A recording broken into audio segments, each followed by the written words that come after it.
ఒకప్పుడు విద్యారణ్యుల వారు స్తోత్రం చేస్తే లక్ష్మీదేవి అనుగ్రహించింది. సకృన్నత్వా నత్వా. ఒకప్పుడు తుండీర మహారాజును అనుగ్రహించింది. కాంచీపురం దగ్గర తొండమండలం అంటారు.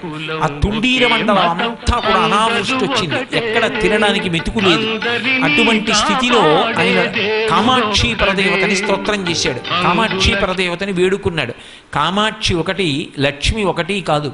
కామాక్షి ఒకటి, సరస్వతి ఒకటి కాదు. తత్వం తెలిసిన వాడికి అన్నీ ఒక్కటి. తెలియనంత కాలమే అల్లరంతా ఉంటుంది. అందుకే విమలపటి, కమలకుటి, పుస్తక రుద్రాక్ష శస్త హస్తపుటి, కామాక్షి పక్ష్మలాక్షి, కలిత విపంచి విభాసి వైరించి అంటారు. ఆవిడనే సరస్వతీ స్వరూపంగా చెప్తారు. ఆ తల్లి అనుగ్రహాన్ని వేడుకున్నాడు. ఆ తల్లి తుండీర మండలం అంతటా కూడా స్వర్ణ వృష్టిని కురిపించి, ఎవరైనా సరే కామాక్షి అమ్మవారి దగ్గరికి వెళ్ళి ఆవిడ ఎదురుగుండా కూర్చుని